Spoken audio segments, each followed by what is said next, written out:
El líder opositor venezolano Juan Guaidó podrá acceder al oro de Venezuela en Londres. Así lo dictaminó un tribunal comercial de la Alta Corte Británica al determinar que la administración ad hoc del líder opositor es la legítima y no la del presidente Nicolás Maduro.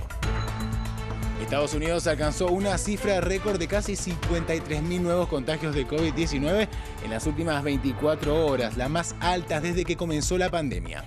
En medio del aumento de casos, gobernadores de los estados más afectados del país comenzaron a dar marcha atrás en sus planes de reapertura económica. Y en América Latina, Brasil superó los 60.000 muertos por coronavirus. Por su parte, Chile es el tercer país de la región con más contagios desde el inicio de la pandemia y su capital, Santiago, endureció el confinamiento, mientras que Perú ya vivió su primera jornada sin cuarentena nacional. Muy buenos días, saludamos a la audiencia de France 24, bienvenidos a una nueva emisión informativa. Soy Santiago Aristía y estas son las noticias. El líder opositor venezolano Juan Guaidó podrá acceder al oro de Venezuela en Londres. Esto ocurre cuando un tribunal comercial de la Alta Corte Británica dictaminó esta mañana que la administración ad hoc de Guaidó y no la del presidente Nicolás Maduro puede acceder de manera legal a las reservas de oro venezolano depositadas en el Banco de Inglaterra. Y con esta decisión el tribunal reconoce al líder opositor como presidente de Venezuela, al igual que lo hizo el Consejo del Banco Central de la Nación Petrolera. Este dictamen avala al Banco de Inglaterra para recibir instrucciones por parte de la Junta designada por Guaidó y no de la nombrada por Maduro, cuyo gobierno ya adelantó que va a apelar la decisión. Y nuestra corresponsal Marcela Gutiérrez nos ampliaba esta información hace minutos desde Londres. Fue un juicio exprés que inició apenas el pasado mes de junio y el día de hoy el juez de la Suprema Corte de Londres, Nigel Tier, dictaminó que el presidente legítimo de Venezuela es Juan Guaidó, reconocido por el gobierno británico. Así que el juez Nigel Tier, en un documento de 24 cuartillas, señala que inequívocamente es Juan Guaidó el presidente legítimo de Venezuela y por lo tanto el oro se queda resguardado en las arcas del Banco de Inglaterra. Recordemos que el presidente Nicolás Maduro había solicitado $1.000 millones que irían a un fondo de la Organización de las Naciones Unidas para financiar la lucha contra el COVID-19 en ese país latinoamericano. Sin embargo, hoy el juez dictamina en favor de Guaidó y en contra de Maduro. Marcela, hablemos de las implicaciones, ¿no?, que tiene este fallo. ¿Cuáles serían las principales?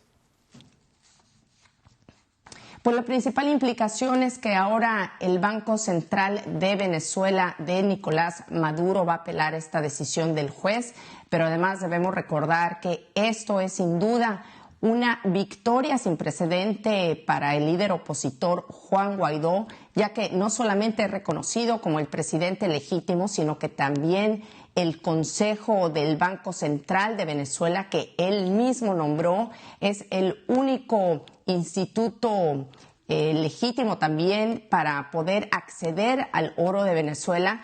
Y además de esto, pues solamente se van a seguir las instrucciones que dictamine el Banco Central de Venezuela que nombró y su consejo que nombró el propio Guaidó. Y Estados Unidos registró una cifra récord de casi 53.000 nuevos contagios de COVID-19 en tan solo un día. Estamos hablando de la más alta desde el inicio de la pandemia. Y los gobernadores de los estados más afectados del país ya retrasaron y dieron marcha atrás con sus planes para reabrir sus economías. Sus decisiones obedecen, por supuesto, a este aumento de los contagios en el país que acumula más del 25% de los casos positivos a nivel mundial. Los detalles los tiene en su informe Andrés Mesa Muñoz. Estados Unidos pone pausa a sus planes de reapertura. El aumento en el número de casos de COVID-19 llevó a la ciudad de Nueva York, por ejemplo, a posponer indefinidamente la operación en el interior de restaurantes. Es probablemente lo mejor para nosotros en este momento. No tenemos prisa mientras podamos controlar la situación y no estemos implementando y siendo parte del problema. El repunte en el número de casos en Florida ha hecho que las autoridades del sur del estado empiecen a endurecer las medidas, como un toque de queda nocturno en Miami Beach y el uso obligatorio de la mascarilla en el condado de Miami-Dade. Desafortunadamente vamos a tener que cerrar las playas, vamos a tener que cerrar los parques y hacer cosas que no queríamos hacer, especialmente en un fin de semana importante que tenemos, que es el 4 de julio.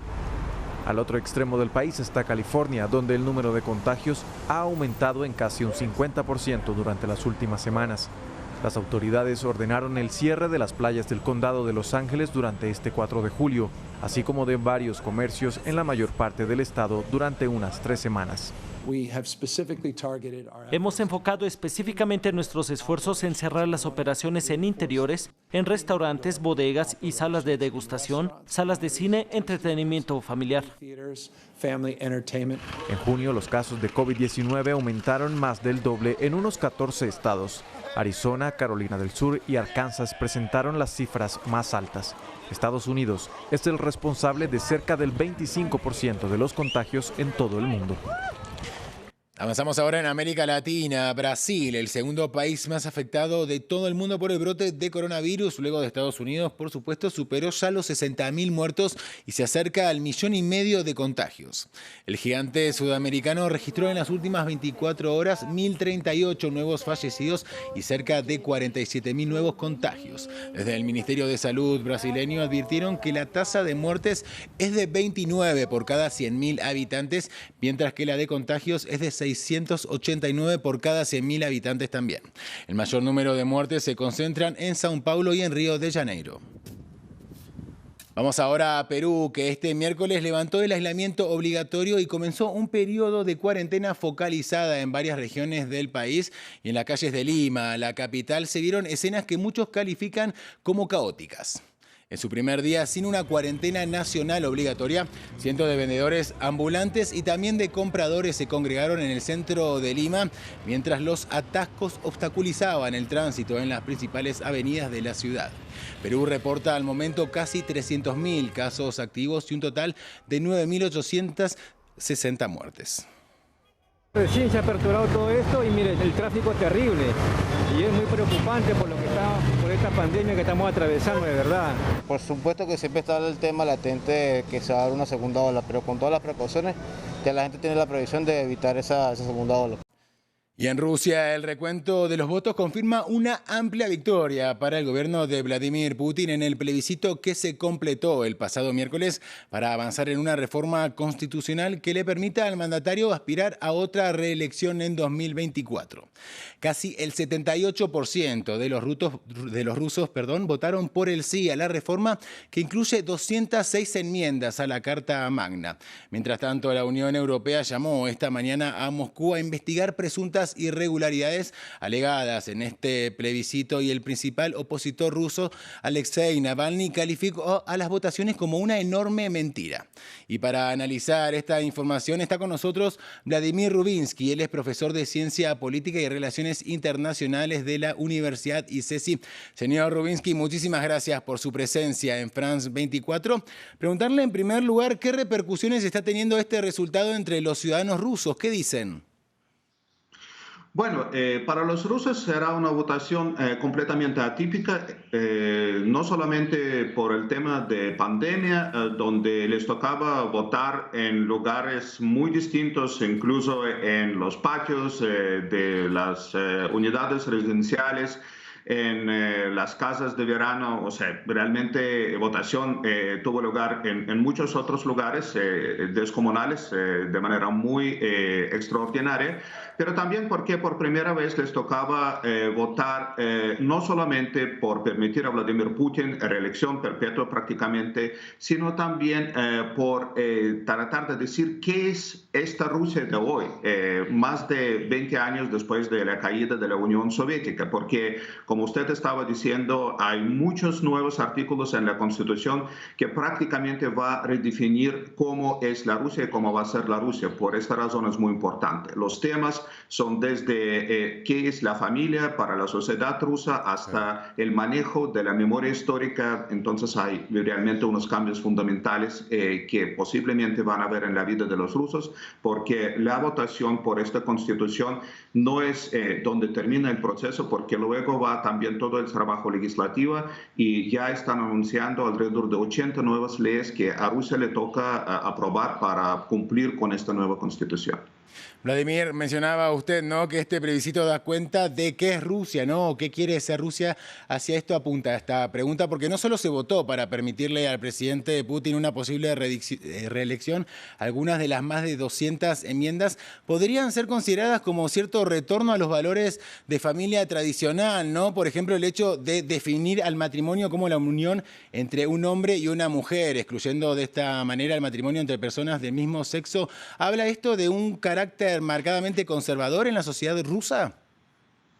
Yo creo que sí, efectivamente, aunque para muchos el nuevo texto o estas enmiendas para la Constitución reflejan la visión personal de Vladimir Putin, pero también es cierto que esto refleja lo que hoy en día es la sociedad rusa. Yo creo que la mayoría de los rusos realmente apoyan las visiones que ofrece la Constitución para los asuntos fundamentales de la vida en una sociedad como la rusa. Y sí, yo creo que hoy en día Rusia representa algo bastante interesante, donde hay valores que nosotros podemos decir son bastante conservadores, pero donde también yo creo que las personas se sienten bastante contentos con la forma como se ve estos asuntos de la familia, de la expresión, de interpretar, por ejemplo, los hechos en la historia, sí, sobre todo cuando se trata de la Segunda Guerra Mundial, que es extremadamente importante para la memoria histórica y para la conciencia de los rusos. Vladimir Rubinsky, muchísimas gracias por este análisis del plebiscito ruso en France 24. Avanzamos con más noticias porque crece la tensión entre China y Reino Unido, y esto tras la aprobación de la Ley de Seguridad para Hong Kong, que ya dejó en tan solo 2 días a centenares de detenidos. El gigante asiático acusó hoy a Londres de violar los acuerdos alcanzados para la vuelta de Hong Kong a su soberanía en 1997, después de que Reino Unido anunciara ayer que concederá permisos de residencia y de nacionalidad británica a los habitantes de la ex colonia. Londres asegura que se está violando la declaración conjunta y convocó al embajador de China para manifestar su descontento. Y este jueves el máximo tribunal administrativo de Turquía aplazó hasta dentro de 15 días la decisión de transformar o no en mezquita a la Basílica de Santa Sofía en Estambul. Esta situación ha generado polémica en el país entre quienes quieren preservarla como museo y quienes por su parte la reclaman como una mezquita. Los detalles en el siguiente informe. Para entender por qué la Basílica de Santa Sofía ocupa un lugar tan especial en el debate político turco, hay que repasar un poco la historia. El edificio fue originalmente una basílica cristiana bizantina durante un milenio, antes de ser convertida en una mezquita durante la toma de Constantinopla por el sultán otomano Mehmed II el Conquistador en 1453. 500 años más tarde, en 1935, el fundador de la moderna República de Turquía, Mustafa Kemal Atatürk, la convirtió en un museo. Il s'agissait en fait de faire plaisir à l'Occident. Donc c'est un geste politique d'ouverture. En realidad se trataba de complacer a Occidente, era un gesto político de apertura, y hoy en día es todavía un gesto político, pero esta vez de cierre. Es decir, que ya no insistimos en el hecho de que hay no sé en cuántos niveles de lectura histórica de este monumento. Nos ceñimos a un solo nivel, el último o el penúltimo, y de alguna manera glorificaremos el pasado otomano, le devolveremos lo que le corresponde. Glorifier le passé ottoman et on va lui rendre son dû. Y entre aquellos que reclaman lo que les corresponde, esta asociación no ahorra esfuerzos para hacer de Santa Sofía un lugar de culto musulmán. Era un regalo del sultán Mehmed en Estambul, y queremos que se reabra la oración. No solo es un símbolo importante para Turquía, sino para todo el mundo musulmán. Vamos a enviar esta petición a la presidencia. Hemos recogido 2.5 millones de firmas. Para ofrecer al electorado conservador de su país una victoria simbólica, el presidente turco está dispuesto a provocar una ola de condenas por parte de Occidente. Pero al convertir un museo en una mezquita también privaría a Turquía de una ganancia financiera, ya que cada año alrededor de 3 millones de turistas pagan para visitar Santa Sofía. Llegamos al final de otra emisión informativa, pero antes los invitamos a continuar informándose y ampliando estas noticias en france24.com. Allí podrán acceder a las últimas noticias de América Latina y del resto del mundo, como podrán ver en nuestras portadas que Perú y Ecuador están relajando las medidas restrictivas pese a no haber superado la pandemia. Hasta aquí las noticias, sigan en France 24.